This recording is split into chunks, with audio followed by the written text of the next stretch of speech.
Hi everyone, thanks for joining this session. Good morning all. Today we are going to discussing about the tool set which we discussed in the demo session. The first tool set is called platform. In generally in the DevOps, if you want to do any operation or task like the developer need to write the code or need to build it, or if you want to deploy any task or any operation need to do, we need some platform. Okay, that platform we can call it as a Linux or Windows. Before going to discuss this Linux or operating system, first we need to know some basic concepts. Those are what is the software and what is the application and what is the process. We need to know all those things. A software is a set of instruction or procedure and programs which we are used to operate computers and execute the specific tasks. It is called software. Or in other words, the software is basically set of user commands and set of user scripts that we tell to the computer what to do based on our requirement. This is called software. Generally, the user will write some commands or the user will write some scripts.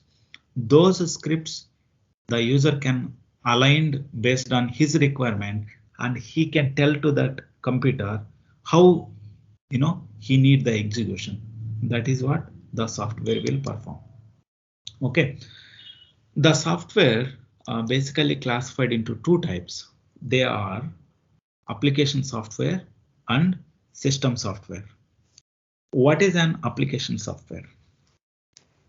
An application software is a package that performs specific function directly for end users. Who is the end users? Example, if you can take Google or Facebook or Flipkart. Who is accessing those applications are called end users. We are the end users, who going to access our applications. Okay, so if we can take that application that contains group of programs or scripts, or programs and scripts contains the group of commands. Example, if we can take Google application, someone back and take the package and they need to extract it, they need to install it, then they need to run it. Then only we can able to access the Google application or any other application. In order to do all these things, we need to put some programs or we need to put some scripts to do all these things, which will be managed by the application software.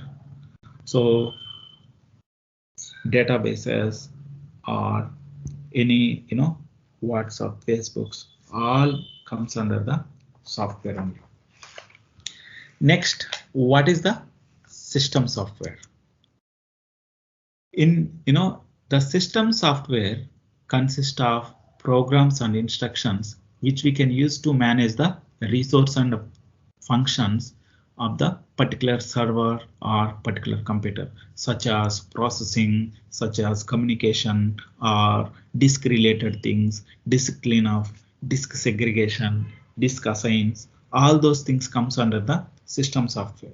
The system software again classified into two types. One is the operating system, second one is the system utilities. Before going to discuss this operating system, first we need to see what is the system utilities. System utilities are nothing but the main functions which is doing by the operating system. Okay, what are the functions which is doing by the operating system? How those are maintaining by the operating system. Okay, so the main functions which I told just before, those are disk related things, like how we can assign the memory for the particular disk and how to resize that disk, how to clean up that disk. Okay, all those things will be done by the operating system. How we can do that, we can see going forward. Now we are discussing about that OS. It is a heart of operating system. If you want to do any task, the OS will do it. Okay, so what is OS then? OS is a software which operates all the hardware components which is given by the user, or it is a interface or mediator between the user and computer. Why the OS is mediator between the user and computer? Example, if we take user, he can write some programs or he can write some commands. Those programs or commands he will be written his own language, which is called user level understanding language. If we can try to give the user those programs and commands to the directly to the computer did not understand the user level language. It will be understood by the high level language. So that is where. So there is a mediator is required, which is called OS. OS will be pick the user input, which is commands or programs or scripts. Then it will convert it to the machine level language. Okay, then the computer will be executed the task which is given by the OS. Then the computer will be written the output to the OS. Then again OS will be pick it, which is called high level language, which is given by the computer output. Then it will convert it into the user level language. So this is the function the OS will be do it. So the main thing is the OS will be pick up the user inputs, then which is in the user level language, it will convert it into the computer level language. Then computer will execute the tasks. It will return that output to the OS. OS will take it and convert it into the user level language. So this is called operating system. Okay, so in general, any OS if you take, it has some architecture internally. Okay, so these will be there are multiple layers are there: hardware, kernel or OS, shell, applications or utilities. Okay, if we take any OS like Windows or Linux, kernel is the part of OS. It is a default one. Example, when we install a OS, what it will be having it inside, kernel have it. So if we install OS, along with that kernel will come automatically. So if any OS if we install, by default kernel will come. If you take Linux server, there will be a kernel which the user will be interacting. Okay, so in fact kernel is also nothing but the OS. The next thing is, now around the kernel there will be one more layer which will be helping us to communication. Okay, how to communicate, okay, application to the kernel or user to the kernel. There is a mediator is required, one more mediator, which is called platform. Okay, so what I mean to tell here, around the kernel there is a one more layer which will be helping us to communicate. This is what we will call it as a shell or environment. Suppose, say example, in the class, if I want to communicate with you guys, I need mic, right? Same way, if I have talked to the kernel, now we need some environment, which is called shell. In the application or utilities, okay, where the user will be performed, we need to talk to the kernel or OS. We need some shell. The environment is required. Now, what is a shell here? Basically, the user will be written the commands. He can write the programs. He cannot write in the any text paper. He cannot write in any other way. He need to write some environment. Example, you take that EC2 instance, or you can take any Azure VM or TUI server. You can connect to that server. After connection is done, you can get one black window that is called environment or platform. There only he can able to write the commands. Just example, he can create one file in the Windows. He can write it. That is not environment, because there, that OS is not there. Okay, so what is a shell here is, it is an environment which acts as an interface between the Unix system and user. What shell will do here, whatever the user will return that commands, shell gathers the input from the user and execute the programs. When a program finishes execution, it will display that the program's output. That is called shell. So what shell we need actually? Basically, shell is a closed environment. If I am trying to connect to one machine, or one server, the connection goes to the some other machine. Is it secure? So that should not happen. So that is where we need the closed environment. Now on top of the shell, there will be one more layer is called utility. Utility is nothing but your commands. So whatever the commands that you are typing, that is called utilities. So this is how basically it will work. Example, if I want to create a file, I want to delete a file, everything, or if you want to do any commands, if you want to grab the file, if you want to filter that file, find the file, whatever the command we can perform, all those comes under the utilities. Now comes to the shell, there are different types of shells are available. One is called barn shell, corn shell, and barn again shell, which is called bash, and C shell. Barn shell and corn shell, these are the old shells which we are not using currently, and C shell is related for the C language related stuff actually. So we need to use barn again shell, which is the default shell if you want to perform any commands, or if you want to perform any shell scripts you want to write to automate that something which is called application deployments or any other operations. We need to use the barn again shell. But in the Linux, everything it will go as a process. What is a process in Linux? In generally, the process is a procedure what we will follow. Example, if I want to do one task, what is the procedure I need to follow? That is called process. So in any operating system, what you are doing, example, in Linux operating system, what you are doing, in Windows operating system, what you are doing. Okay, you ask something to the kernel or operating system and it will give you output. Example, if I ask cat space file name, what I ask here, I need to display the content of the file. That I can ask to the kernel, then the kernel will give the output. This is the process daily basis happen. Not only one command, we are doing multiple operations. All the operations first we can ask to the kernel or OS, then the OS or kernel will give the output to us. Okay, so anything you ask OS, anything that OS is doing is considered as a process. Okay, shell also create a one process. Even we can connect to a server, it will be created as a shell.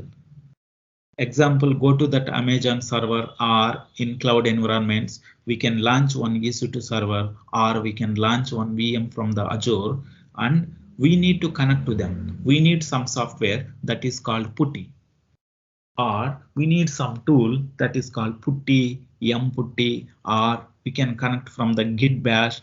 All these are comes under the tools or software, okay, which we can use to connect to them. Once we can connect to the server, that will be created as a shell. The shell is considered as a process. So what I mean to tell is, so everything that is going to handle in the Linux is called as a process. Okay, so when we are working on Linux server, first we need to connect to the shell.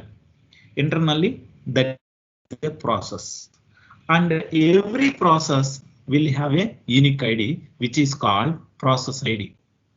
Why this is needed? That means what is the process ID is needed? Using this only, the kernel or OS will understand this is the process is created by which shell, and everything will be handled with respect to that.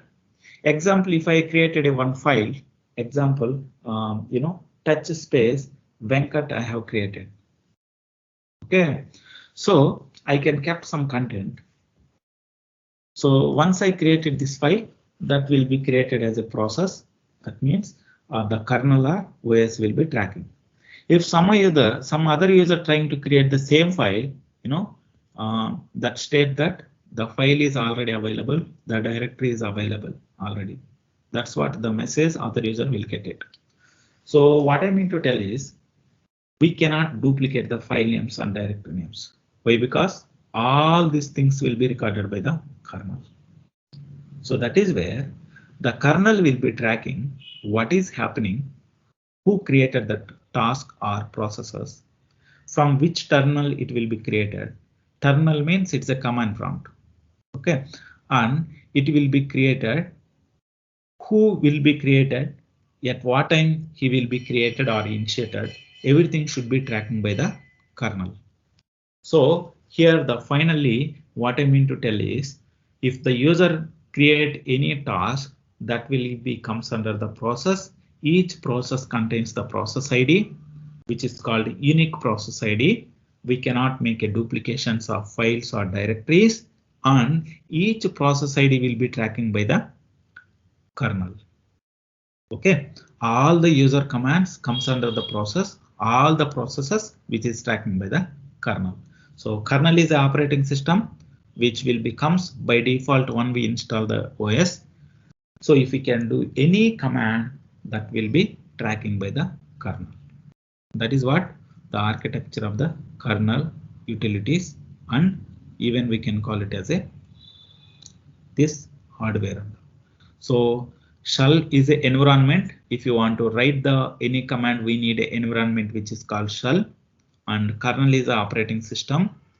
Okay, that will be tracking by all the user related stuff, and utilities are nothing but commands. Okay, now we are going to talk about high level of what is the difference between Windows and Linux operating system. Basically, why the more people are working on Linux operating system means there are some advantages are there. So if you can see that the first difference is limitation. So Windows also operating system, but it has certain limitations.